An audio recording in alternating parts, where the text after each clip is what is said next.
فلا أقسم بمواقع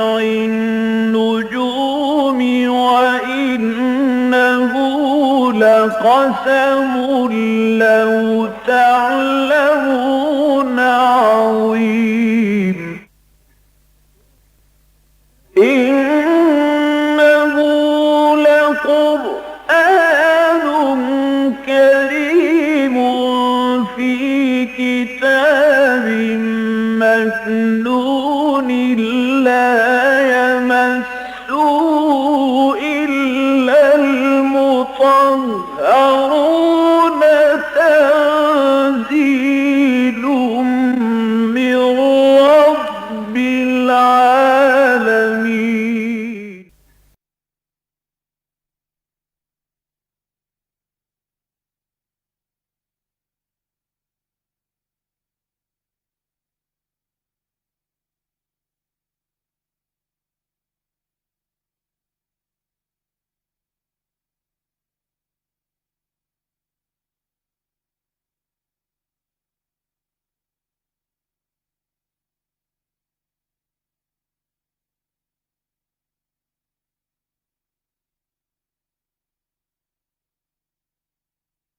ونصلي على رسوله الكريم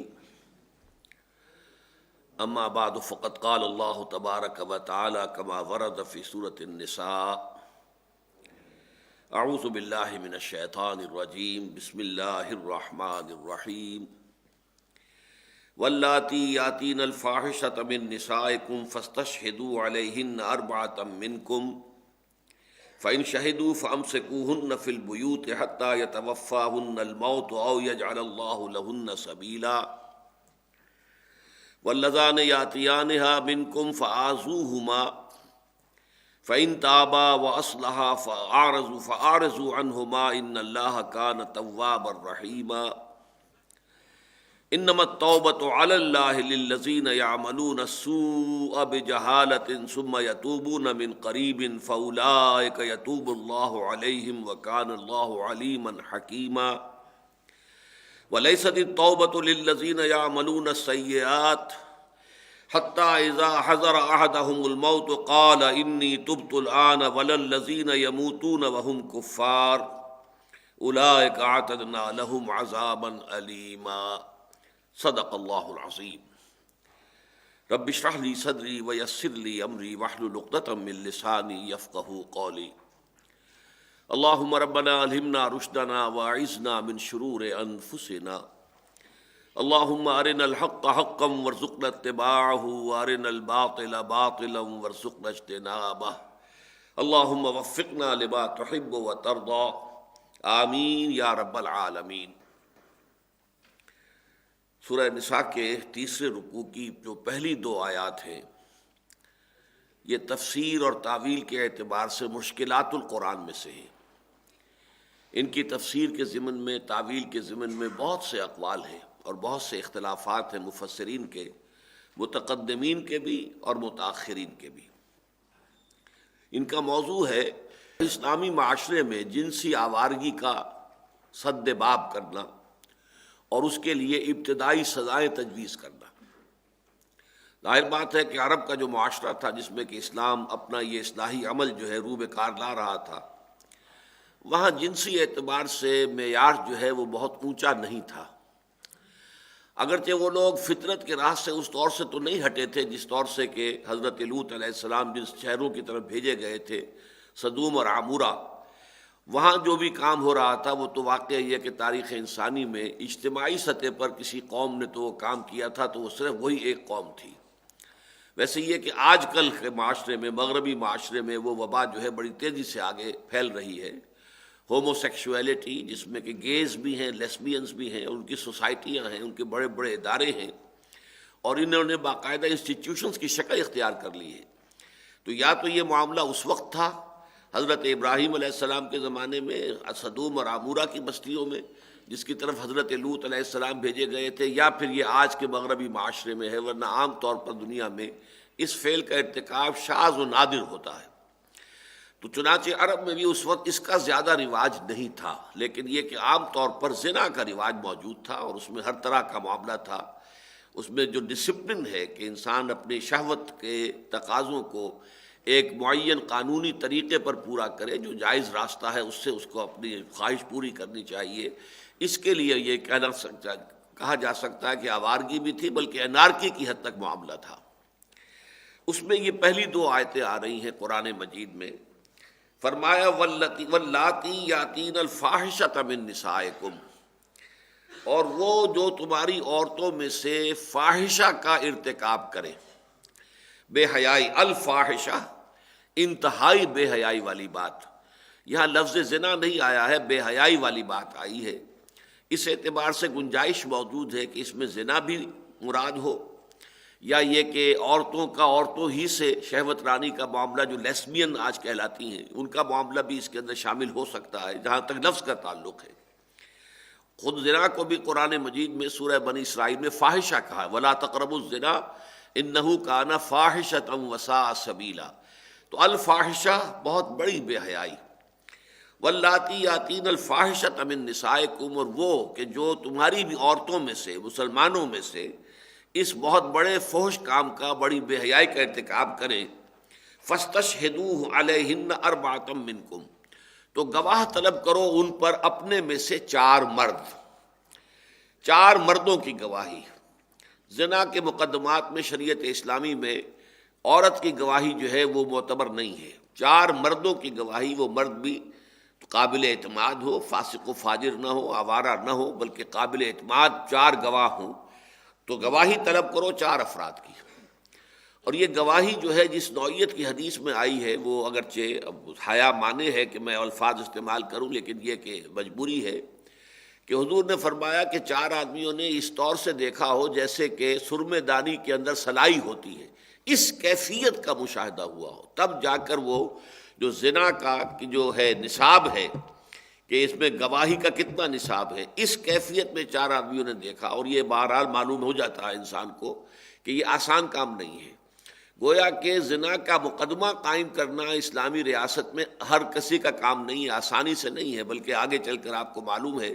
کہ اگر کوئی شخص چاہے اس نے وہ خود چشمدید گواہ ہے اور اس نے دیکھا ہے 2 افراد کو یہ کام کرتے ہوئے، لیکن اگر مزید 3 گواہ موجود نہیں ہے اور وہ اپنی ایک گواہی کا اعلان کر دیتا ہے تو اس پر قذف کی سزا ہوگی، 80 کوڑے اسے لگیں گے۔ اس لیے کہ اسلام یہ نہیں چاہتا کہ اس بے حیائی کا جو ہے عام اشتہار ہو جائے، معاشرے کے اندر اشاعت ہو جائے، بلکہ تبھی یہ معاملہ سامنے آنا چاہیے جب کہ اس درجے کی گواہی موجود ہو، اور اس کے بغیر جو ہے اگر الزام لگایا جائے گا تو الٹا لینے کے دینے پڑ جائیں گے اور قذف کا مقدمہ قائم ہو جائے گا۔ واللاتی یاتین الفاحشۃ من نسائکم فاستشہدوا علیہن اربعۃ منکم فإن شہدوا، پھر اگر وہ 4 افراد گواہی دے دیں کہ ہاں ہم نے اسی حالت کے اندر ان کو دیکھا ہے، فامسکوہن فی البیوت، تو اب ان کو بند کر دو گھروں کے اندر۔ یہ ایک حبس کہہ لیجئے، قید کہہ لیجئے، اس لیے کہ اس زمانے میں قید خانے نہیں تھے، جیلیں نہیں تھیں، لہذا یہ گویا کہ ایک قید ہے جو گھروں کے اندر قید کی سزا ان کو دی جا رہی ہے۔ اور یہ کب تک قید رہے گی؟ حتیٰ یتوفاہن الموت، اس میں یہ نہیں کہا کہ 6 مہینے یا 1 سال یا 5 سال، بلکہ یہ کہ یہاں تک کہ یا تو موت انہیں لے جائے، انہیں قبض کر لے، موت کا ہاتھ آئے اور انہیں لے جائے، او یجعل اللہ لہن سبیلا، یا یہ ہے کہ اللہ تعالیٰ ان کے لیے کوئی اور راستہ نکال دے۔ یہ اشارہ ہے در حقیقت جو سورہ نور میں پھر آیا ہے، جو سزا اللہ تعالیٰ کی طرف سے آخری معین ہو گئی، اور پھر حضور نے فرمایا جب کہ وہ آیت آ گئی کہ اللہ تعالیٰ نے راستہ نکال دیا ہے، اگر کنوارا مرد اور کنواری عورت جو ہے یہ زنا کریں گی تو 100 کوڑے لگیں گے، اور اگر شادی شدہ مرد اور شادی شدہ عورت زنا کریں گے تو ان کے لیے رجم ہے۔ یہ جو ہے یہ حد معین ہوئی ہے بہت دیر میں۔ ابتدا میں صرف یہ بات کہی گئی ہے کہ واللاتی یاتین الفاحشۃ من نسائکم فاستشہدوا علیہن اربعۃ منکم فإن شہدوا فامسکوہن فی البیوت حتیٰ یتوفاہن الموت او یجعل اللہ لہن سبیلا۔ اس میں جو اختلافات ہیں وہ میں بعد میں بیان کروں گا،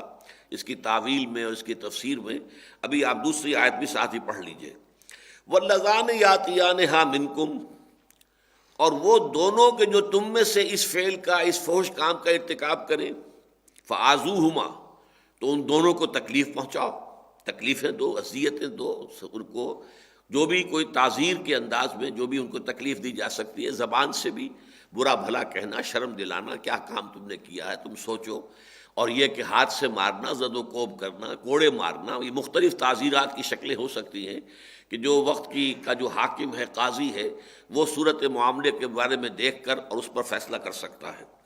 فَعَزُوهُمَا فَإِن تَابَا، پھر اگر وہ توبہ کر لیں، وہ اصلاح اور اصلاح کر لیں، فَأَعْرِضُوا عَنْهُمَا، تو ان دونوں سے پھر اپنے آپ کو علیحدہ کر لو، یہ اعراض کرو، وہ چھوڑ دو انہیں۔ اگر وہ توبہ کر لیں اور اصلاح کر لیں تو چھوڑ دو۔ ان اللہ کان تواب الرحیمہ، اس لیے کہ اللہ تعالیٰ یقیناً بہت ہی توبہ کا قبول فرمانے والا ہے اور بڑا رحیم ہے، بہت ہی رحم فرمانے والا ہے۔ اب ان آیتوں کے بارے میں جیسا کہ میں نے عرض کیا، بڑے اختلافات ہیں۔ ایک تو یہ کہ جو عام طور پر جمہور نے اس کی تفسیر کی ہے وہ اس انداز میں کی ہے کہ پہلی آیت بھی زنا کے بارے میں ہے اور دوسری آیت بھی زنا کے بارے میں ہے۔ فرق صرف یہ ہے کہ پہلی آیت میں صرف عورتوں کا ذکر ہے، مردوں کا ذکر نہیں ہے، حالانکہ ظاہر بات ہے کہ زنا جو ہے وہ تو ایک مرد اور ایک عورت مل کر اس فعل کا ارتکاب کرتے ہیں، تو یہ ایک سوالیہ نشان ہے کہ وہاں پہ مردوں کا ذکر کیوں نہیں کیا گیا۔ دوسری آیت میں جو ہے ظاہر بات ہے کہ دو کا ذکر ہے، تو وہاں اگرچہ ایک اشکال پیدا ہوتا ہے کہ واللذان، یہ دو گویا کہ تثنیہ کا صیغہ جو ہے یہ ضمیر کا، یہ مذکر کا ہے، تو گویا کہ دو مردوں کی بات کی جا رہی ہے۔ تو اس سے بہت سے لوگوں نے یہ خیال کیا ہے کہ یہ غالباً وہ عمل جسے عام طور پر لواطت کہہ دیتے ہیں، سوڈمی، لیکن میرے نزدیک یہ لواطت کا لفظ اچھا نہیں ہے، اس لیے کہ لواطت کا لفظ بنا ہے لوط سے۔ لوط تو نام ہے اللہ کے جلیل القدر پیغمبر کا، ان کے نام کی طرف اس کی کوئی بھی ادنا سی نسبت کرنا بھی وہ میرے نزدیک بہت بڑی جسارت ہے، بہت بڑی غلطی ہے۔ لیکن میں حیران ہوں، ہمارے ہاں یہ تفاسیر کے اندر بھی اور مصنفین نے اپنی تصانیف کے اندر بھی اس لفظ کو بڑی آسانی سے استعمال کیا، بہت فریلی استعمال کیا، حالانکہ یہ نہیں ہونا چاہیے۔ انگریزی میں ہمیں وہ بہتر معلوم ہوتا ہے کہ وہاں اس فعل کو اس شہر کی طرف جو ہے منسوب کیا گیا ہے، سوڈومی، سودوم وہ شہر تھا، صدوم جس کو ہم کہتے ہیں، سوڈوم SODOM، یہ بائبل میں اس کا تلفظ ہے، تو اس سے یہ سوڈمی کا لفظ بنا ہے۔ تو یہ بات ٹھیک ہے بالکل کہ اس شہر کی طرف، اس شہر کے رہنے والوں کی طرف اس کو منسوب کیا جائے، اس کی کوئی نسبت حضرت لوط علیہ السلام کی طرف کر دینا میرے نزدیک ایک طرح سے توہین بنتی ہے، واللہ عالم۔ میں حیران ہوں کہ کیوں اس لفظ کا استعمال اس طور سے کثرت کے ساتھ اور بہت فریلی کیا جاتا ہے۔ پر یہ جو فعل ہے ہم جنس پرستی، ایک مرد کا دوسرے مرد ہی سے شہوت رانی کرنا، تو چونکہ یہاں پہ واللذان کا لفظ آیا، واللذان یاتیانہا منکم، جو دو تم میں سے کریں اس فعل کا ارتکاب، اور اللذان جو ہے یہ در حقیقت تثنیہ کا صیغہ ہے، مذکر تثنیہ، یہ مؤنث تثنیہ کا نہیں ہے۔ واللتان ہوتا تو دو عورتیں مراد ہوتی، لیکن چونکہ عربی زبان کا قاعدہ یہ ہے گرامر کا کہ اگر کسی مردوں اور عورتوں کے مجموعے پر اطلاق کرنا ہو کسی وقت، تو برسبیل تغلیب جو ہے مذکر کی ضمیر استعمال ہوگی اور اس میں مراد ہوں گے مرد بھی اور عورتیں بھی۔ تو اگر ایک مرد اور ایک عورت مل کر ایک فحش کام کا ارتکاب کرتے ہیں تو ان میں بھی چونکہ مرد جو ہے وہ غالب ہے، اس لیے وہ برسبیل تغلیب اس کو کہتے ہیں، قاعدہ ہے تغلیب کا، تو یہاں پر مذکر کا ہی جو لفظ استعمال کیا جائے گا، اس لیے یہ دونوں الفاظ اس کے اندر ان کا امکان موجود ہے کہ ایک مرد اور ایک عورت مل کر وہ کام کریں یعنی زنا کریں، یا دو مرد مل کر وہ کام کریں یعنی وہ سوڈمی یا ہم جنس پرستی جو ہے ایک مرد کی مرد کے ساتھ وہ شکل ہو۔ واللذان یاتیانہا منکم فآذوہما، تو انہیں ایذا پہنچاؤ، تکلیف دو، فإن تابا واصلحا، پھر اگر وہ توبہ کر لیں اور اصلاح کر لیں، فأعرضوا عنہما، تو پھر ان سے اعراض کرو، ان کو چھوڑ دو، دفع کرو، جانے دو۔ ان اللہ کان تواب الرحیم، اللہ تعالیٰ بہت تواب اور رحیم ہے۔ اب دیکھیے اشکال نمبر ایک یہ پیدا ہوتا ہے کہ اگر یہ دونوں آیتیں زنا سے متعلق ہیں تو دوسری آیت میں سزا ہلکی دی جا رہی ہے کہ اگر وہ توبہ کر لیں، بس ایذا پہنچاؤ، اگر توبہ کر لیں تو چھوڑ دو، جبکہ پہلی آیت میں سزا بہت سخت ہے کہ ان کو بند رکھو یہاں تک کہ یا تو موت آ کر ان کا قصہ پاک کر دے، اور یا یہ ہے کہ اللہ تعالیٰ کوئی اور حکم جو ہے اس کے لیے نازل فرما دے۔ تو یہ بات بظاہر سمجھ میں نہیں آتی، اس لیے جو لوگ یہ سمجھتے ہیں کہ یہ دونوں آیتوں میں زنا ہی مراد ہے، تو وہ یہ کہتے ہیں کہ اصل میں یہ دوسری آیت پہلے نازل ہوئی تھی اور پہلی آیت بعد میں نازل ہوئی، گویا کہ زنا کے ضمن میں سب سے پہلی بات یہ کہی گئی کہ انہیں کچھ تکلیف پہنچاؤ، ایذا پہنچاؤ، کچھ نہ کچھ تعزیر ان پر کرو، یہاں تک کہ وہ توبہ کر لیں۔ اچھا، اس کے بعد دوسرا حکم دیا گیا کہ پھر ان کو بند کر دو، یعنی اگر یہ کہ تعزیر سے کہ ادنا قسم کی تعدیب سے اگر وہ باز نہیں آتے ہیں تو پھر ان کو بند کر دو۔ اور پھر یہ کہ اس کے بعد آخری حکم یہ آیا کہ جب کہ اللہ تعالیٰ کی طرف سے حد نازل ہو گئی کہ اگر وہ کنوارا مرد اور کنواری عورت ہیں تو ان دونوں کو 100 کوڑے لگیں گے، اور اگر شادی شدہ مرد اور شادی شدہ عورت ہیں تو پھر ان کو رجم کیا جائے گا۔ تو گویا کہ یہ تدریج ہوئی کہ پہلے صرف تھوڑی سی تعزیر، تعدیب، ایذا، انہیں تکلیف پہنچانا اور توبہ کر لیں تو چھوڑ دینا۔ اس کے بعد سخت تر حکم آیا اور وہ یہ کہ انہیں بند رکھو یہاں تک کہ اللہ تعالیٰ کا آخری فیصلہ آ جائے، اور پھر وہ آخری فیصلہ آ گیا۔ یہ ایک تعویل ہے، لیکن یہ کہ ذہن اس تعویل کو قبول نہیں کرتا، اس لیے کہ سب سے بڑا سوال یہ پیدا ہوتا ہے کہ جب پہلی آیت میں اگر وہ زنا سے متعلق ہے تو پھر مردوں اور عورتوں دونوں کا ذکر کیوں نہیں کیا گیا؟ وہاں تو فرمایا واللاتی یاتین الفاحشۃ من نسائکم، تمہاری عورتوں میں سے جو عورتیں کسی فحش حرکت کا ارتکاب کریں، کوئی غلط کام کریں، کوئی زنا کاری کریں، فاستشہدوہن علیہن اربعۃ منکم، تو ان پر 4 گواہ اپنے مردوں میں سے طلب کرو، فإن شہدوا فامسکوہن فی البیوت، اگر وہ گواہی دے دیں 4 افراد 4 مرد کہ واقعی ہم نے دیکھا ہے، اپنی آنکھوں سے دیکھا اور اس کیفیت میں دیکھا ہے، تو پھر ان کو بند کر دو یہاں تک کہ اللہ تعالیٰ کی طرف سے موت جو آئے ان کو لے جائے یا اللہ کی طرف سے کوئی اور حکم آ جائے۔ دوسری بات یہ ہے کہ بعض لوگوں کے نزدیک جو ہے یہ دوسری آیت جو ہے یہ اصل میں سوڈمی کے لیے ہے، یہ 2 مردوں ہی کے باہمی شہوت رانی کے لیے ہے، اس میں زنا کا تذکرہ نہیں ہے۔ اس سے گویا کہ وہ بات جو ہے وہ ختم ہو جاتی ہے کہ اگر زنا ہی کی یہ بھی سزا ہے، زنا ہی کی وہ بھی سزا ہے، تو ایک میں سزا سخت دی جا رہی ہے، دوسری میں کم دی جا رہی ہے، تو اس میں گویا کہ سوڈمی کے معاملے کو اس سے ذرا ہلکا سمجھا گیا ہے کہ یہ معاملہ ایسا کہ ویسے بھی عام طور پر نہیں ہوتا، شاذ معاملہ ہوتا ہے، لیکن یہ کہ اگر ہے تو اس میں یہ کہ انہیں کچھ ایذا دو، کچھ تکلیف پہنچاؤ، یہاں تک کہ پھر وہ توبہ کر لیں اور باز آ جائیں۔ اب اس کے ضمن میں یہ ہے کہ میرے نزدیک ان تمام اختلافات کا جو بہترین حل ہے وہ مولانا امین احسن اصلاحی صاحب نے نکالا ہے، اور واقعہ یہ ہے کہ میں انہیں خراج تحسین پیش کرتا ہوں کہ ان 2 آیات کا میں نے خاصا مطالعہ ان دنوں میں کیا ہے، تفسیر کبیر کو بھی دیکھا ہے، اور قاضی صلاح اللہ پانی پتی رحمۃ اللہ علیہ کی تفسیر کو بھی بہت غور سے دیکھا، اس لیے کہ وہ بہت بڑے فقیہ بھی تھے، بہت بڑے صوفی بھی تھے،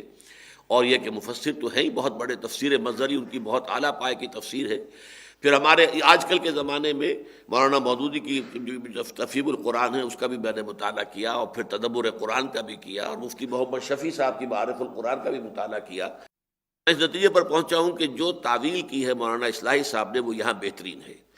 اور اس کے لیے یوں سمجھ لیجیے کہ اصل میں جو ایک خاص پس منظر ہے اس ماحول کا، وہ جب تک سامنے نہ ہو یہ آیات جو ہے سمجھ میں نہیں آ سکتی۔ معاملہ یہ تھا کہ ابھی جو مدینے میں وہ چھوٹی سی اسلامی حکومت قائم ہوئی تھی،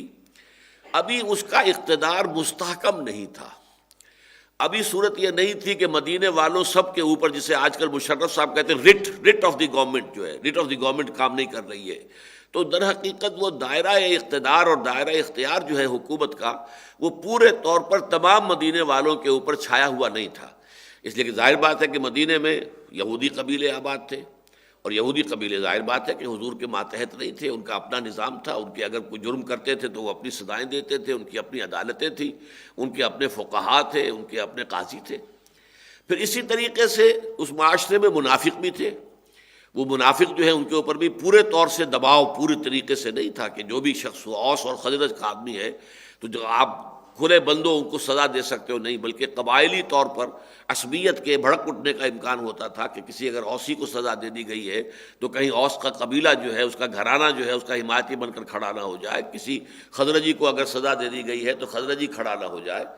پھر یہ اس سے بھی آگے بڑھ کر یہ ہے کہ عرب کے آس پاس یعنی مدینہ منورہ کے آس پاس جو بدو آباد تھے، ابھی ان پر بھی ریٹ نہیں تھی، ان پر بھی حکومت کی جورسڈکشن نہیں تھی، اسلامی عدالت جو حضور کی تھی مدینے کے اندر اس کا پورا جورسڈکشن جو ہے ان کے اوپر بھی حاوی نہیں تھا۔ اس اعتبار سے پہلے حصے میں در حقیقت پہلی آیت میں بات کی جا رہی ہے اگر کوئی مسلمان لڑکی، مسلمان عورت اس گناہ میں ملوث ہو جائے زنا کے، لیکن دوسرا فریق جو ہے وہ مسلمان نہیں ہے، فرض کیجیے یہودی ہے،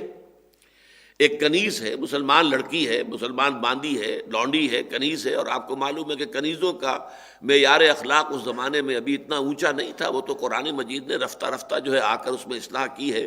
ورنہ یہ کہ سورہ نور کے اندر یہ مذکور ہے کہ وہ اپنی لونڈیوں سے پیشہ بھی کرایا کرتے تھے، اسے کمائی کا ذریعہ بناتے تھے، باقاعدہ اس کا ذکر قرآن مجید میں ہے۔ لہذا اس حوالے سے ان کا چونکہ کردار جو ہے اس معیار کا نہیں تھا، لہذا فرض کیجئے کہ کوئی مسلمان عورت جو ہے وہ ملوث ہو گئی ہے کسی یہودی سے یا کسی منافق سے جس کے اوپر پورا دباؤ جو ہے اسلامی معاشرے کا موجود نہیں ہے، یا آس پاس کے کسی بدو کے ساتھ اس کا معاملہ ہو گیا ہے، لہذا یہاں مرد کا تذکرہ نہیں کیا جا رہا، اس لیے کہ مرد جو ہے وہ جورسڈکشن میں نہیں ہے، اس کے اوپر آپ کا حکم نہیں چل سکتا، وہ آپ کے عدالت کے دائرہ اختیار میں موجود نہیں ہے، لہذا وہاں صرف عورتوں کا تذکر کیا گیا کہ اگر تم میں سے کوئی عورت، تمہاری عورت، کوئی آزاد عورت ہو یا کوئی کنیز ہے، کوئی ماندی ہے، لوڈی ہے، وہ اگر اس فحش کا ارتکاب کرتی ہے جو کہ مرد جو ہے وہ در حقیقت آپ کے رٹ کے تحت نہیں ہے، آپ کے قوانین کے پابند اور تابع نہیں ہے، تو پھر تو ظاہر بات ہے وہاں سزا آپ دے سکیں گے صرف اس عورت کو، اس لڑکی کو، اور وہ سزا یہ ہے کہ اسے گھر میں بند کر دیا جائے، یہاں تک کہ اللہ تعالیٰ کی طرف سے موت کا پیغامبر آ جائے، اسرائیل آ جائیں اور اس کو لے جائیں، اور یا یہ ہے کہ پھر اللہ تعالیٰ کوئی اور سزا اس کے لیے تجویز کر دے۔ یعنی فرض کیجئے اگر کوئی عورت یا کوئی لڑکی اس گناہ کی وجہ سے گھر میں بند تھی، قید و بند کی صعود و برداشت کر رہی تھی، جب سورہ نور کی آیات آ گئیں کہ 100 کوڑے مارو اور چھوڑ دو، تو گویا کہ اس کے لیے ایک راستہ نکل گیا تھا کہ اس کو 100 کوڑے مارے گئے، اس کے بعد اسے چھوڑ دیا گیا، پھر اس کے اوپر کوئی مزید جو ہے حد بندی نہیں ہے کہ اس کو جو ہے قید میں رکھا جائے۔ جبکہ دوسری جو آیت ہے وہ بحث کر رہی ہے کہ دونوں مرد اور عورت دونوں کے دونوں مسلمانوں میں سے ہوں، واللذان یاتیانہا منکم، اگر دونوں ہی تم میں سے ہیں، مسلمان ہی مرد ہے، مسلمان ہی عورت ہے، اور ان دونوں نے یہ کام کیا ہے، فآذوہما، اب چونکہ معاملہ یہ ہے کہ اگر وہ پہلا مسئلہ تھا تو لڑکی کے باہر آنے جانے میں اس بات کا اندیشہ تھا کہ اس فعل کا دوبارہ ارتکاب ہو جائے، اس لیے کہ وہ جو مرد ہے آپ اسے کوئی زنجیر نہیں ڈال سکتے، اسے آپ بند نہیں کر سکتے، وہ آپ کے حیطہ اقتدار میں نہیں ہے، آپ کے رٹ کے تابع نہیں ہے،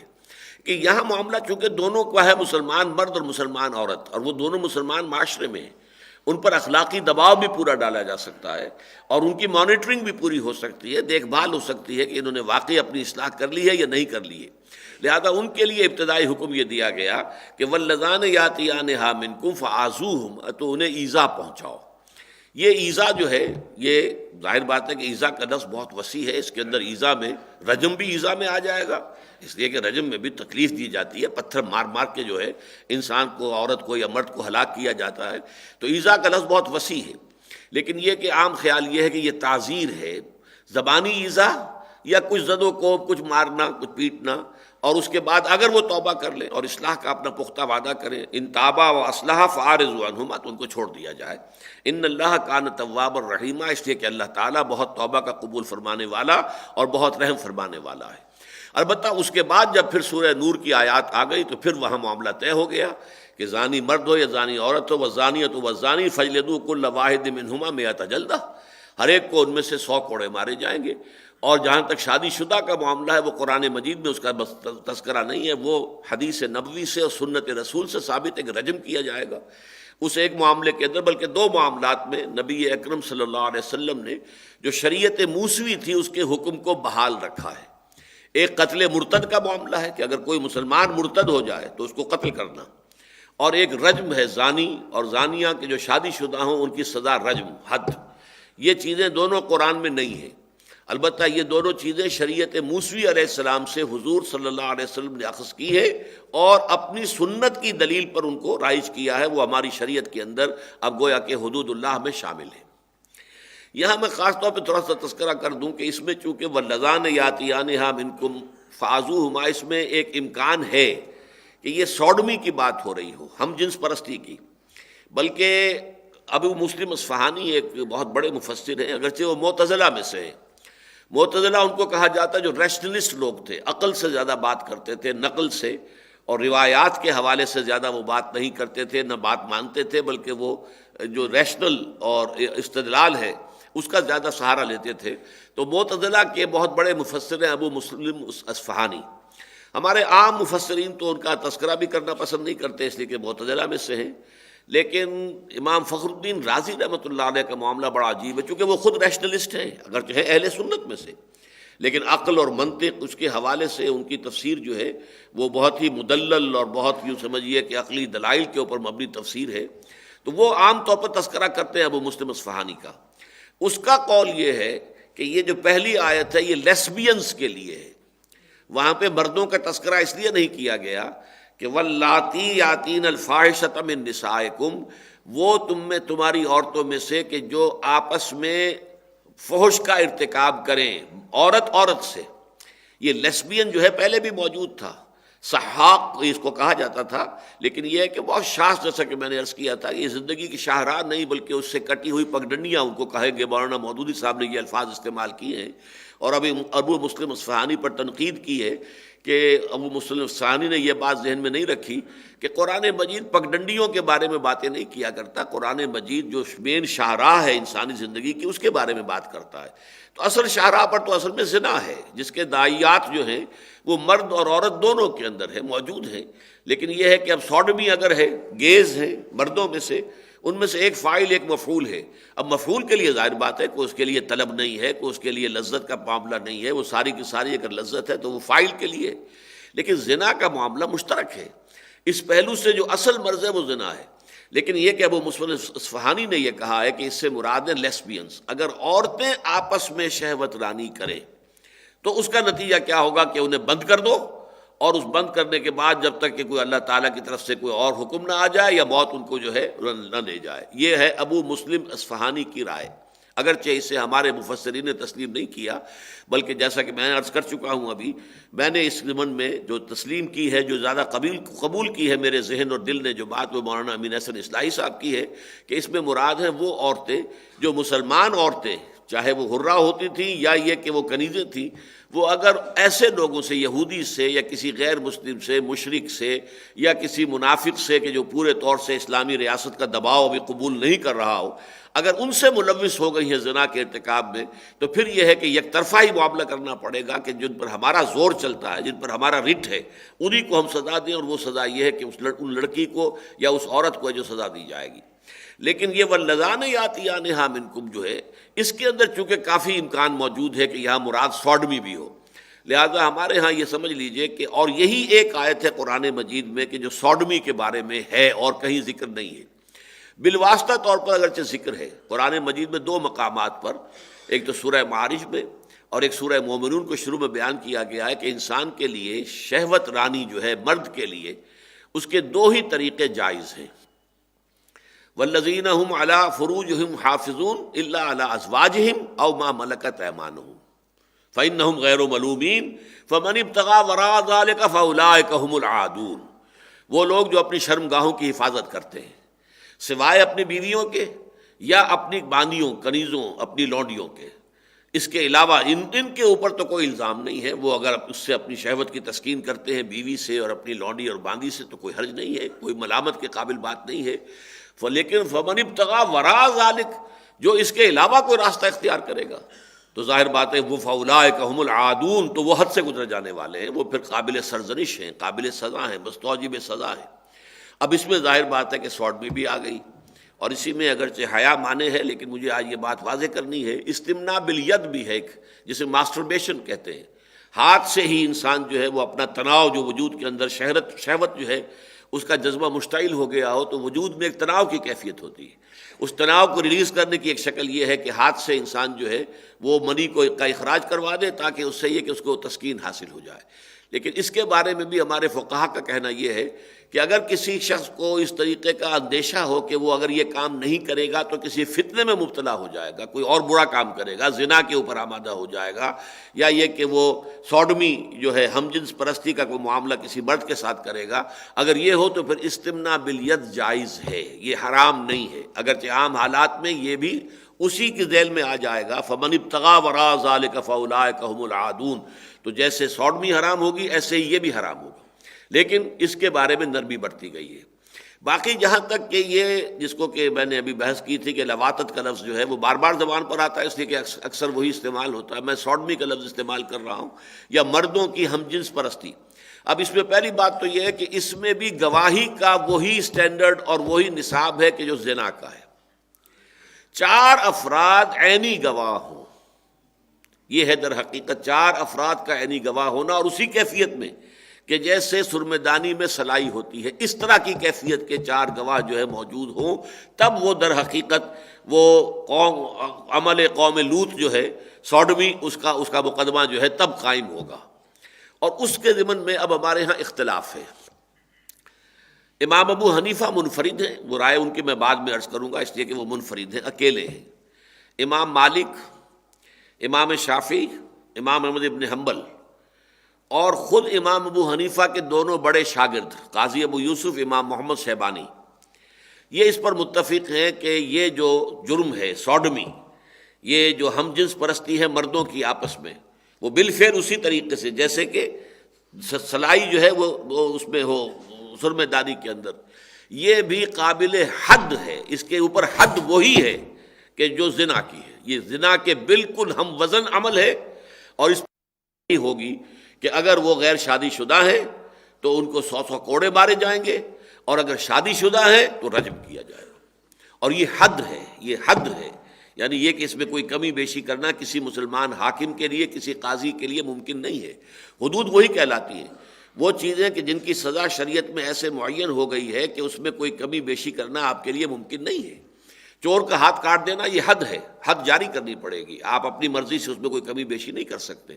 ہاں چوری کی ڈیفینیشن کے اندر ہو سکتا ہے کہ صاحب 1 پیسے 2 پیسے کی چوری پر بھی ہاتھ کٹے گا یا نہیں کٹے گا، کوئی معتدبہ چوری ہونی چاہیے، یا یہ کہ مشترک مال کی چوری پر ہاتھ نہیں کٹے گا، یا کوئی سڑک کے اوپر کوئی مال پڑا ہوا تھا کسی نے اٹھا لیا ہے تو یہ در حقیقت چوری شمار نہیں ہوگی، اس کے اوپر تعزیرات ہوں گی، ان پہ سزائیں کچھ اور دی جائیں گی۔ لیکن چوری جو ہے، جو چوری کی ڈیفینیشن کے اندر آ جائے گی تو اس پر پھر ظاہر بات ہے کہ حد ہے، حد کا اجرا ہوگا، اور وہ ہے ہاتھ کا کاٹ دینا۔ اسی طرح یہ میں نے آپ کو بتایا کہ امام مالک، امام شافعی، امام احمد بن حنبل، یہ تینوں حضرات ایک لائن میں ہیں۔ اصل میں ہمارے ہاں فقہا کی یہ 2 لائنیں شمار ہوتی ہیں، ایک وہ ہے کہ جو اصحاب قیاس سمجھے جاتے ہیں، ان میں سر خیل ہیں امام ابو حنیفہ رحمۃ اللہ علیہ، پھر ان کے شاگردوں میں امام محمد شیبانی، قاضی ابو یوسف اور بھی ہے، امام ظفر بھی ہے۔ لیکن یہ کہ دوسری طرف جو روایت کی بنیاد پر، حدیث کی بنیاد پر جو فیصلے کرنے والے فقہا ہیں، جو زیادہ ترجیح دیتے ہیں حدیث کو، ان میں ٹاپ پر امام مالک ہے، پھر انہی کے شاگرد سمجھیے کہ امام شافعی ہے، پھر انہی کے شاگرد جو ہیں وہ امام احمد بن حنبل ہے۔ تو یہ ایک لائن کے تو تینوں حضرات، امام مالک بھی، امام شافعی بھی، امام احمد بن حنبل بھی، اور دوسری لائن میں بھی امام ابو حنیفہ کے شاگرد قاضی ابو یوسف، امام محمد، یہ اس کے قائل ہیں کہ یہ جو سوڈمی کا فعل ہے یہ بھی زنا ہی کے بالکل ہم وزن ہے، اس کی حد وہی ہے جو زنا کی حد ہے۔ امام ابو حنیفہ کے نزدیک یہ بات نہیں ہے، وہ کہتے ہیں یہ اس سے مختلف فعل ہے، یہ بالکل برابر نہیں ہے، اس کی شناعت بھی زنا کی شناعت کے برابر نہیں ہے، اور اس میں تعزیر ہوگی۔ اب تعزیر میں یہ بھی ہو سکتا ہے کہ کچھ مار پیٹ کر، کچھ سزائیں دے کر، کچھ کوڑے لگا کر چھوڑ دیا جائے، وہ توبہ کر لیں کہ ہاں اب آئندہ نہیں کریں گے، فرض کیجئے پھر پکڑے گئے، پھر کوئی زیادہ بڑی سزا دے دی جائے ان کو، پھر کوئی سزا اور دی جائے، یہاں تک کہ وہ کہتے ہیں کہ بالآخر اگر بار بار کی تنبیہات کے باوجود وہ 2 اشخاص باز نہیں آتے اس عمل سے، اس فعل سے، تو پھر قتل بھی کیا جا سکتا ہے، لیکن یہ قتل تلوار سے ہوگا، رجم سے نہیں ہوگا، اس لیے کہ یہاں پر حد نہیں ہے۔ یہ در حقیقت زنا کے حد کے طور پر یہ سزا نہیں دی جا رہی، بلکہ یہ بھی تعزیر ہے، اور تعزیر کی ایک آخری شکل جو ہے وہ قتل بھی ہے۔ میں نے عرض کیا تھا کہ تعزیر کا لفظ بہت وسیع ہے۔ تو یہ ان 2 آیات کے بارے میں نے اپنا حاصل مطالعہ آپ کے سامنے رکھ دیا ہے۔ اصل میں جیسا کہ میں نے ابتدا میں عرض کیا تھا، یہ پہلی گویا کہ کوشش ہو رہی ہے اسلامی معاشرے کو ان مفاسد سے پاک کرنے کے لیے، ابتدائی قدم۔ اس کے بعد جو ہے اس میں آگے بڑھ کر قدم اٹھائے گئے، اس کے بعد سورہ نور کے اندر جو ہے حد جاری ہو گئی، نافذ کر دی گئی، لیکن ابتداً جو ہے یہ آیات آئی ہیں، اور ان کی تعویل میں جو اختلاف ہے وہ میں نے آپ کے سامنے رکھ دیا۔ میرے نزدیک دونوں آیتیں در حقیقت زنا کے بارے میں ہیں، لیکن پہلا زنا ہے اس لڑکی یا عورت کا جو مسلمان ہے، لیکن جس مرد سے وہ زنا کا ارتکاب اس نے کیا ہے وہ کوئی غیر مسلم ہے، یا یہ کہ وہ مسلمانوں کی عدالتی حدود کے اندر نہیں آ رہا، مسلمانوں کی رٹ اس پر چل نہیں رہی ہے، اور دوسری وہ ہے کہ جو دونوں مسلمانوں کے حیطِ اقتدار کے اندر ہیں، مرد بھی اور عورت بھی۔ البتہ یہ کہ ثانوی طور پر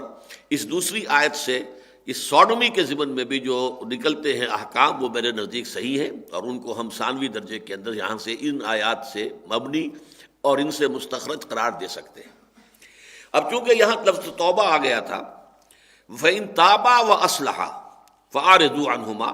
اگر وہ دونوں جو ہیں توبہ کر لیں اور اصلاح کر لیں اپنی، تو پھر ان سے اعراض کرو، انہیں چھوڑ دو۔ ان اللہ کان تواب الرحیم، اللہ تعالیٰ یقیناً بہت تواب ہے اور رحیم ہے۔ اب اس کے ضمن میں توبہ کے موضوع پر یہ عظیم ترین دو آیات ہیں جو آ گئی ہیں۔ یوں سمجھیے قرآن مجید میں حکمت کی آیات جو آتی ہیں وہ ضمنی طور پر آتی ہیں، احکام اور چل رہے ہیں، اس کے بعد آگے پھر دیکھیں گے عورتوں کے بارے میں احکام پھر شروع ہو جائیں گے۔ وہ احکام کا سلسلہ چل رہا ہے، اس لیے کہ میں نے شروع میں آپ کو بتایا تھا کہ سورہ نساء کے ابتدائی حصے میں خاص طور پر جو معاشرے کے دبے ہوئے طبقات ہوتے ہیں، پسے ہوئے، مظلوم، مقہور، دبائے ہوئے، مجبور کیے ہوئے، کمزور، جن میں یتیم لاوارث ہیں بیچارے، ان کا مال جس طرح چاہو ہڑپ کر لو، جس طرح چاہو ان کا سلوک کر لو، یدعو الیتیم ولا یحض علی طعام المسکین، اس معاشرے کا نقشہ یہ تھا۔ عورتیں وہ بھی مجبور ہیں اور ان کو بھی جس طرح چاہو ان کے ساتھ معاملہ کر لو۔ پھر کمزور در کمزور، ضعیف در ضعیف، لڑکی جو یتیم ہے وہ تو گویا کہ اب آپ کے لیے کھلی چھوٹ ہے، اسے کوئی مہر نہ دے اور شادی کر لیں، جس طرح چاہیں آپ اس کے ساتھ برتاؤ کریں، کوئی پوچھنے والا نہیں، کوئی اس کے پیچھے ہے نہیں کہ جو اس کے حقوق کا طلبگار بن کر کھڑا ہو سکے۔ تو ان کے تمام چیزیں جو ہیں وہ زیادہ دی گئی ہیں۔ تو جو دبے ہوئے طبقات ہیں، یتیموں کا معاملہ بہت کثرت کے ساتھ آیا پہلے رکوع کے اندر، اس کے بعد خواتین کا معاملہ چل رہا ہے، اس لیے کہ ظاہر بات ہے کہ یہ جو دو جنسیں ہیں، مذکر اور مؤنث، ان میں کمزور جنس ہے، عورت جو ہے وہ کمزور ہے، اس میں کوئی شک نہیں، صنف نازک اسے آپ کہتے ہیں۔ تو اس کے اوپر ظلم اور تعدی جو ہے وہ زیادتی جو ہے اس کا ہو جانا جو ہے وہ قرین قیاس ہے، لہذا اس کا صد باب کیا جا رہا ہے۔ اب توبہ کے بارے میں فرمایا انما التوبۃ علی اللہ للذین یعملون السوء بجہالۃ ثم یتوبون من قریب، یقیناً توبہ تو اللہ کے ذمے ہے، توبہ کا قبول کرنا اللہ کے ذمے ہے ان لوگوں کے لیے جو جہالت، نادانی یا جذبات کی رو میں بہہ کر کوئی بری حرکت کر بیٹھتے ہیں اور پھر جلد ہی توبہ کر لیتے ہیں۔ فَأُولَٰئِکَ یتوب اللہ علیہم، تو یہ وہ لوگ ہیں کہ جن کی توبہ کو اللہ قبول فرماتا ہے، اللہ بھی ان پر متوجہ ہو جاتا ہے۔ وَكَانَ اللَّهُ عَلِيمًا حَكِيمًا، اور یقیناً اللہ تعالیٰ علیم ہے، جاننے والا ہے، حکیم ہے، بہت ہی حکمت والا ہے۔ لفظ توبہ پہلے سمجھ لیجیے، توبہ کہتے کسے؟ پلٹنے کو کہتے ہیں۔ تابہ یتوب، آبا یعوب اوبن، تابہ یتوب توبن، یہ بڑے قریب کے الفاظ ہیں۔ آبا یعوب، آپ گھر سے باہر گئے تھے اب واپس آئے ہیں، اس کو کہتے ہیں آئبین، آئبونا تائبونا لربنا حامدون۔ یہ ایک دعا ہے کہ جو حضور سے مسنون ہے کہ جب آپ سفر پر گئے تھے، گھر واپس آ رہے ہیں، داخل ہوتے ہوئے کہ آئبونا تائبونا لربنا حامدون، ہم واپس آ گئے اپنے گھر میں، اپنے منزل میں، اور اللہ کے جناب میں توبہ کرتے ہوئے آئے ہیں اور اپنے رب کی حمد کرتے ہوئے آئے ہیں۔ تو آبا یعوب اوبن، تابا یتوب توبن، دونوں کا مفہوم ہے پلٹنا۔ اور یہ توبہ جو ہے یہ دو طرفہ عمل ہے۔ بندے نے گناہ کیا، غلط حرکت کی، معصیت کی، اللہ کے حکم کے خلاف کوئی کام کیا، تو اللہ کی بھی توجہ، عنایت، رحمت، شفقت ہٹ گئی۔ وہ ہٹا اپنی معصیت کی وجہ سے، اللہ نے اپنی عنایت اور توجہ اور اپنی محبت اور شفقت ہٹا لی اس کے پاداش میں۔ اب بندہ جو ہے توبہ کرتا ہے، رجوع کرتا ہے، پلٹتا ہے، اس کے اوپر جو ہے پشیمانی طاری ہوتی ہے، اللہ مجھ سے بڑی غلطی ہو گئی، پروردگار میں جذبات میں بہہ کر کیا کر گیا ہے، اللہ مجھے معاف فرما دے، تو یہ جو اس کی توبہ ہے۔ اب اللہ بھی پلٹتا ہے، رجوع کرتا ہے، اپنی توجہ جو ہے اپنی رحمت کے ساتھ، اپنی شفقت کے ساتھ، اپنی شان غفاری کے ساتھ دوبارہ متوجہ ہو جاتا ہے۔ تو یہ لفظ دو طرفہ استعمال ہوتا ہے۔ تواب بندے بھی ہیں، بہت توبہ کرنے والے ہیں، اور تواب اللہ کے لیے بار بار آیا قرآن مجید میں۔ اللہ تعالیٰ تو بڑا تواب ہے، اللہ تعالیٰ جو ہے توبہ کا بہت قبول کرنے والا ہے۔ تو یہ توبہ جو ہے اس کی دو طرفہ لفظ ہے، بندے نے معصیت سے توبہ کی اور اللہ نے جو اپنی شفقت کی نگاہ پھیر لی تھی، دوبارہ لوٹا کر اپنی شفقت اور محبت اور عنایت کی جو ہے اس کی طرف رخ کر لیا۔ یہ توبہ ہے دو طرفہ۔ اب توبہ کا معاملہ یہ ہوتا ہے کہ ایک تو یہ ہے کہ آدمی سے بالکل جذبات کی رو میں بہہ کر توبہ، کوئی غلط کام ہو گیا، کسی وقت غلط ماحول میں انسان جا بیٹھا ہے، پھنس گیا ہے وہاں، اور اس ماحول کے فوری اثرات اس پر ایسے ہوئے ہیں کہ وہ بھی، کچھ اور لوگ بھی کوئی غلط حرکت کر رہے تھے، وہ بھی کر بیٹھا۔ اس طرح کے معاملے کے لیے آتا ہے جذبات، اس میں لفظ جہالت آیا ہے، اور اس پر بحث کی مفسرین نے۔ جہالت کا مطلب یہ نہیں ہے کہ اسے یہ معلوم نہیں تھا کہ یہ گناہ ہے، نہیں، معلوم تو تھا کہ گناہ ہے، لیکن یہ کہ یا تو اس گناہ کی پاداش سے اس وقت جو ہے انسان کو مستحضر نہیں رہی یہ بات کہ اللہ تعالیٰ کے ہاں سزا ہوگی، اللہ تعالیٰ کے ہاں حضور جانا ہوگا، جواب دہی کرنی ہوگی، تو کیا بنے گا؟ اس سے ایک جہالت اور نادانی کی کیفیت طاری ہو گئی۔ یا جاہل کا لفظ عربی زبان میں جو آتا ہے وہ عالم کے مقابلے میں نہیں آتا، حلیم کے مقابلے میں آتا ہے۔ حلیم الطبع انسان وہ ہے جو اپنے جذبات کے اوپر کنٹرول رکھتا ہے، پرووک نہیں ہوتا فوری طور پر، ذرا سی کسی نے اشتعال آمیز بات کی اور پھٹ پڑے اور غصے کے اندر آ گئے اور آپے سے باہر ہو گئے، نہیں، وہ جاہل کہلائے گا۔ ایک حلیم الطبع شخص وہ ہوتا ہے کہ پوری اپنے آپ کو سیلف پوزیس کرتا ہے، اپنے آپ کو سیلف پوزیشن کے ساتھ اور بڑی حکمت کے ساتھ بات کرتا ہے۔ تو اس اعتبار سے نادانی یہاں پہ مراد یہ نہیں ہے کہ اسے معلوم نہیں تھا کہ یہ گناہ تو معلوم تھا کہ ہے، لیکن پھر بھی در حقیقت انسان کا کوئی بھی عمل کر گزرنا جو ہے وہ جذبات کی رو کی وجہ سے ہوتا ہے۔ اس پر شہوت غالب آ گئی، اس وقت اس کے اوپر کوئی اور جو ہے مال کی محبت کا ایسا غلبہ ہو گیا، ٹیمپٹیشن ہو گئی کہ وہ کسی حرام ذریعے سے مال کو کما بیٹھا۔ ثم یتوبون من قریب، پھر فوراً ہی جیسے ہی انسان جو ہے وہ ہوش میں آیا فوراً توبہ کرے۔ یہ ہے اصل میں اس کا اصل مفہوم، اگرچہ مفسرین نے بہت عمدہ بحثیں کی ہیں اس پر کہ یتوبون من قریب سے مراد یہ نہیں ہے کہ فوراً ہی توبہ کرے، وہ کافی عرصے کے بعد بھی توبہ کرے تو موت سے پہلے اگر توبہ کر رہا ہے تو وہ توبہ جو ہے قریب ہی شمار ہوگی، اس لیے کہ یہ زندگی ہے کتنی، 30 40 50 60 70 سال، آخرت کی زندگی کے مقابلے میں بہت حقیر ہے، بہت مختصر ہے، بہت ہی تھوڑی سی زندگی ہے۔ اس میں اگر انسان نے فرض کیجئے کسی ایک گناہ پر وہ کئی سال تک جو ہے متواتر عمل کرتا، لیکن اس کے بعد اس کی آنکھیں کھل گئی کہ یہ کام میں نے غلط کیا ہے، مجھے نہیں کرنا چاہیے تھا، توبہ کر رہا ہے، تو یہ بھی توبہ عنقریب ہی شمار ہوگی۔ یہ مفسرین نے بحث کی ہیں، خاص طور پر قاضی ثناء اللہ پانی پتی رحمۃ اللہ علیہ نے، لیکن یہ کہ میری رائے سے ذرا مختلف ہے۔ میرے نزدیک یہ کہ ایک یہ ہے کہ آدمی نے گناہ کیا اور فوراً آنکھ کھل گئی، یہ اصل میں معاملہ ایک ہے۔ مجھے چونکہ یاد ہے اپنی زندگی کا ایک واقعہ، اور اسی کے حوالے سے میں آپ کو بتایا کرتا ہوں کہ میں جا رہا تھا، میڈیکل کالج کا طالب علم تھا، تو صبح کو 8 بجے ہماری کلاس ہوتی تھی ڈاکٹر امیر الدین صاحب کی مرحوم مغفور کی، اور وہ 8:05 پر گیٹ بند کر دیتے تھے، کوئی داخل نہیں ہو سکتا تھا۔ ایک روز مجھے کوئی دیر ہو گئی تھی، میں بہت تیز گاڑی چلا رہا تھا، سائیکل اپنی، اور تھی سڑک پھسلواں تھی، بارش ہوئی تھی تھوڑی سی، تو سائیکل پھسلی، میں گرا، بری طرح گرا، لیکن گرتے ہی تیزی کے ساتھ اٹھا ہوں کہ مجھے یہ بعد میں معلوم ہوا، اٹھنے کے بعد، کہ میں گرا تھا۔ یعنی انسان جب گرتا ہے تو گرتے ہی، یہ تو دوسری بات ہے، اگر تو ہڈی پسلی ٹوٹ گئی ہو تب تو اٹھنا آسانی سے ممکن نہیں ہوتا، لیکن اگر خدا نہ خواستہ کوئی ایسا مسئلہ جو ہے اللہ کے فضل و کرم سے نہ ہوا ہو تو آدمی اس تیزی کے ساتھ اٹھتا ہے کہ مجھے آج تک بھی یاد ہے کہ میں حیران ہوا کہ میں گر گیا تھا، اٹھنے کے بعد مجھے احساس ہوا کہ میں گر گیا تھا۔ یہ کیفیت ہوتی ہے انسان کی کہ اگر واقعتاً دل کے اندر ایمان جو ہے پختہ ہو اور گہرا ہو تو گناہ کے فوراً بعد، جیسے کہ ایک سیلاب آتا ہے اور سیلاب کا جو ہے ریلا گزر گیا، وہ سیلاب کا ریلا گزرنے کے فوراً بعد جو ہے انسان ہوش میں آ جاتا ہے۔ یہ ہے در حقیقت اس پہلی آیت کا اصل مقصود، اور اسی لیے اس میں اس قدر سخت لفظ استعمال ہوا ہے، انما التوبۃ علی اللہ، اللہ کے ذمے ہے، اللہ کے ذمے ہم کوئی شے قرار نہیں دے سکتے، یہ تو اس لیے کہ خود اس نے اپنے ذمے لگا لیا ہے، خود کہہ رہا ہے، لیکن اس توبہ کا قبول کرنا اللہ فرما رہا میرے ذمے ہے۔ اور میں یہ لفظ استعمال نہیں کرتا تھا، لیکن میں نے دیکھا کہ قاضی ثناء اللہ پانی پتی رحمۃ اللہ علیہ نے اس کے لفظ استعمال کیا، اللہ نے فرض قطعی قرار دیا اپنے اوپر، فرض قطعی قرار دیا ہے کہ ایسے شخص کی توبہ کو قبول کرنا مجھ پر لازم ہے، فرض ہے مجھ پر۔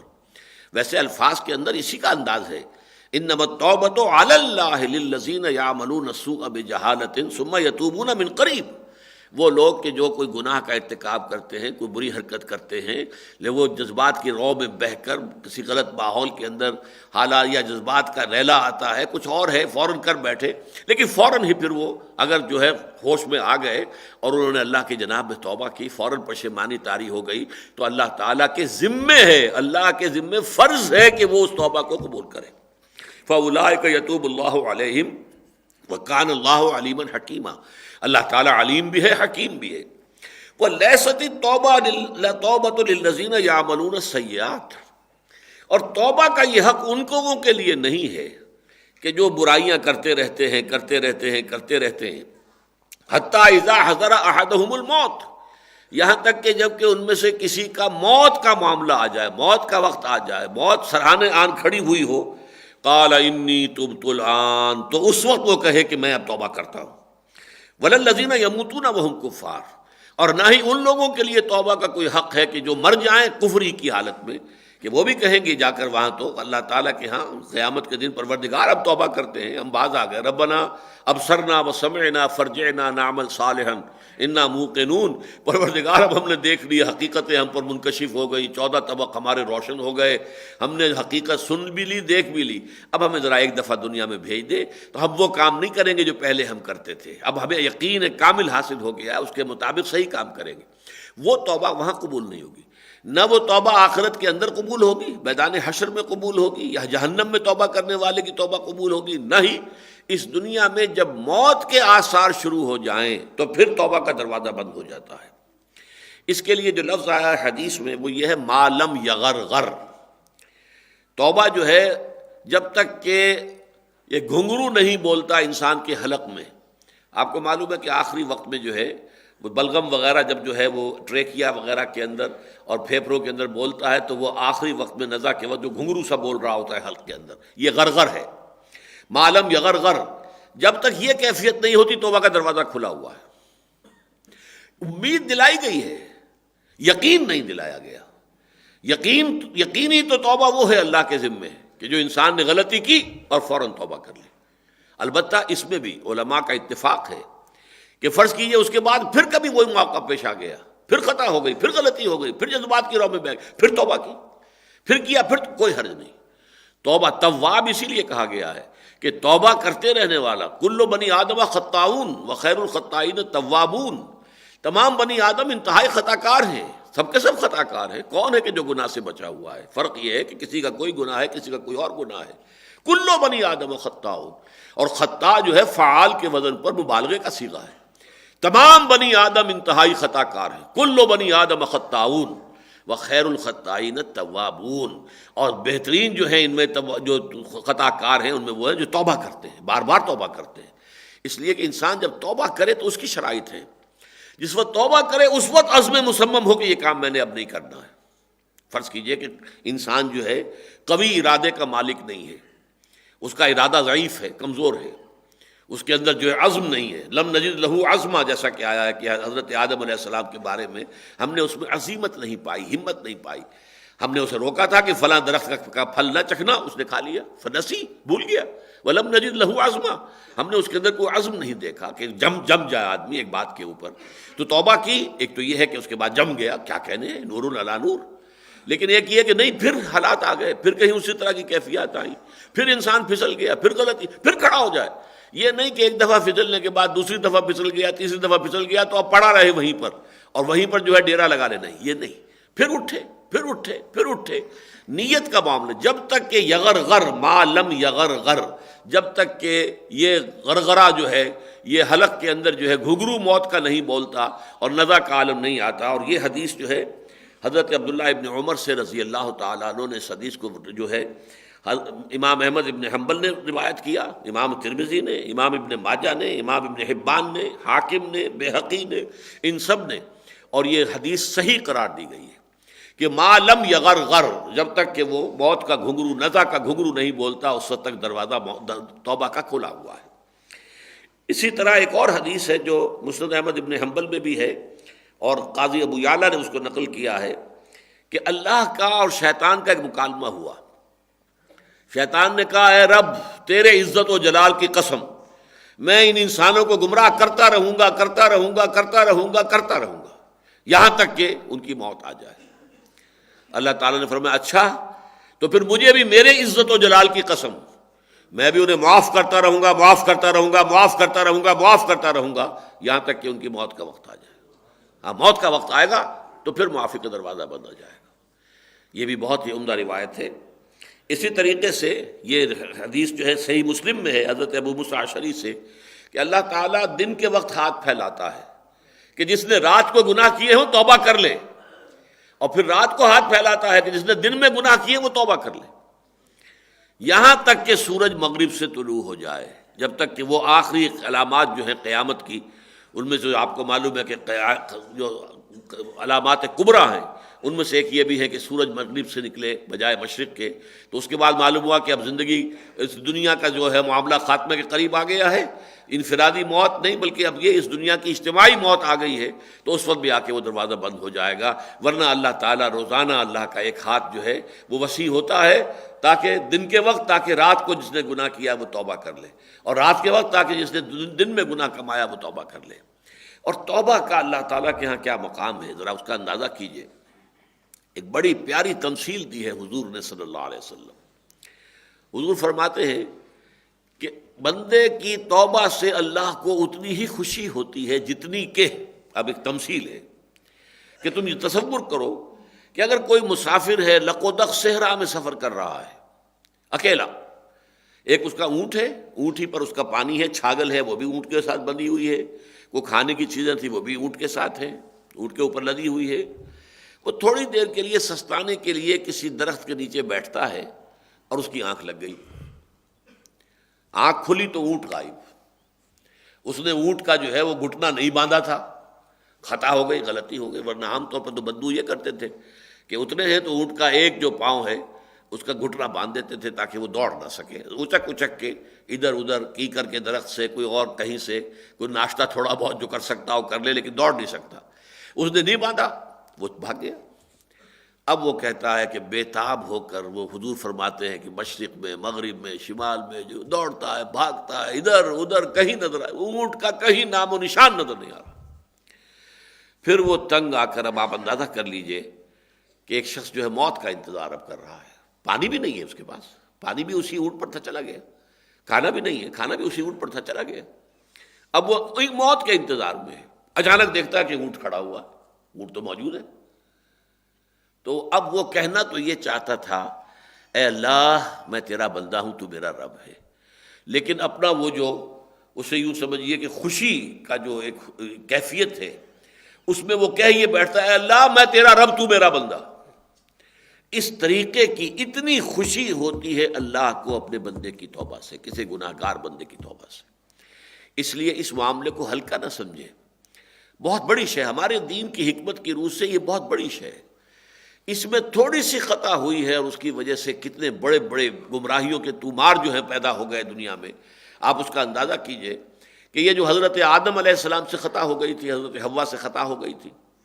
دونوں نے وہ ممنوع شجر جو تھا اس کا پھل کھا لیا، گناہ ہو گیا، غلطی ہو گئی، معصیت ہو گئی۔ قرآن یہ کہتا ہے کہ فَتَلَقَّىٰ آدَمُ مِن رَبِّهِ كَلِمَاتٍ فَتَابَ عَلَيْهِ، حضرت آدم علیہ السلام کو اللہ تعالیٰ نے، ان میں پشیمانی پیدا ہو گئی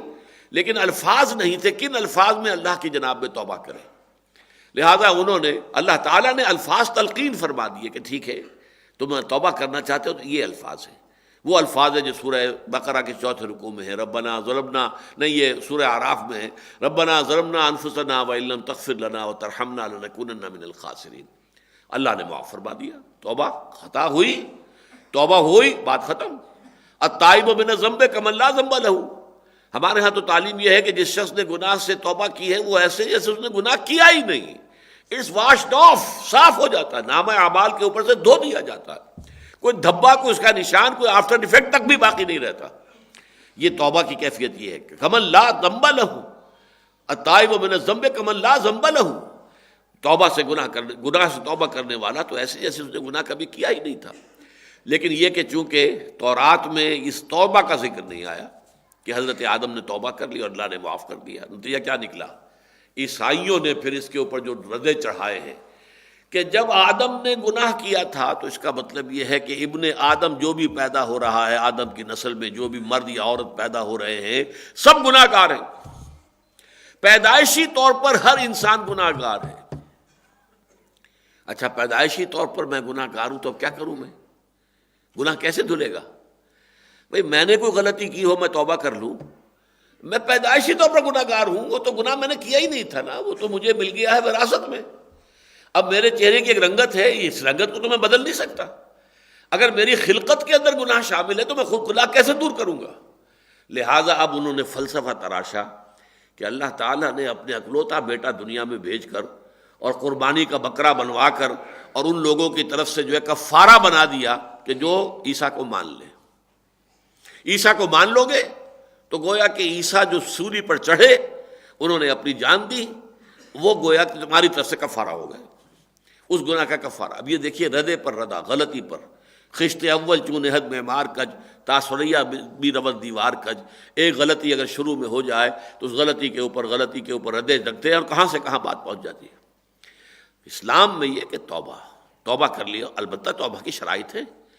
توبہ یہ نہیں ہے کہ آپ نے بس استغفر اللہ ربی من کل ذنب واتوب الیہ یہ 100 مرتبہ کہہ لیں، 1000 مرتبہ کہہ لیں، 10,000 مرتبہ کہہ لیں، اس سے توبہ نہیں ہوگی. ہاں ذکر کا فائدہ مل جائے گا. آپ نے اللہ کا ذکر کیا ہے، استغفر اللہ ربی من کل ذنب، اپنا رب قرار دیا ہے اسے، اتوب الیہ اب اس کی طرف رجوع کرنے کا اعلان کیا ہے تو ثواب کچھ مل جائے گا. توبہ نہیں ہوگی. توبہ کے لیے 3 شرطیں کم سے کم. نمبر 1، حقیقی پشیمانی ہو کہ یہ مجھ سے بہت غلط حرکت سرزد ہو گئی ہے. حقیقی پشیمانی. اور یہ پشیمانی دس از دی ایسنس آف توبہ. ریپینٹنس جو ہے اس کی ایسنس پشیمانی ہے. اسی کا تذکرہ کر دیا تھا علامہ اقبال نے ایک شعر میں، اپنی بالکل نوجوانی کے دور میں. ابھی طالب علم تھے اس زمانے میں، لاہور میں کوئی مشاعرہ ہوا تھا اور اس میں کوئی بہت بڑے جو ہے ملک الشعراء بھی موجود تھے جنہوں نے کہا تھا کہ میاں صاحبزادے اس عمر میں اور یہ شعر، اللہ تمہیں نظر بد سے بچائے. موتی سمجھ کے شان کریمی نے چن لیے، قطرے جو تھے میرے عرق انفعال کے. انفعال کہتے ہیں شرمندگی کی کیفیت. جب آدمی پہ شرمندگی ہوتی ہے تو پیشانی پر پسینہ سا آ جاتا ہے. بڑے چھوٹے چھوٹے ننھے قطرے پسینے کے پیشانی پر آتے ہیں انفعال کی وجہ سے، شرمندگی کی وجہ سے. تو میں نے جو گناہ کیا تھا اس پر جو مجھے انفعال ہوا، شرمندگی ہوئی، اس پر جو مجھے پسینہ آیا اور میری پیشانی کے اوپر جو ننھے قطرے ظاہر ہوئے، پروردگار کی رحمت نے انہیں موتی سمجھ کے چن لیا. موتی سمجھ کے شان کریمی نے چن لیے قطرے جو تھے میرے عرق انفعال کے. اصل میں شرمندگی ہے، یہ توبہ ہے. اس کے بعد یہ کہ زبان سے بھی اللہ سے توبہ کرے. نمبر 2،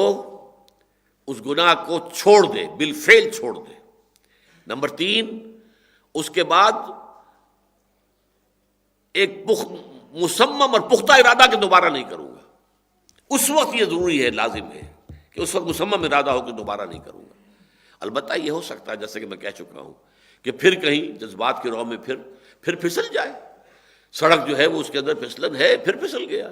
یہ انسان سے بعید نہیں ہے. کل بنی آدم توابون خطاؤن و خیر الخطائین توابون. تو وہ میں نے عرض کر دیا کہ شیطان کے مقابلے میں اللہ نے بھی فرمایا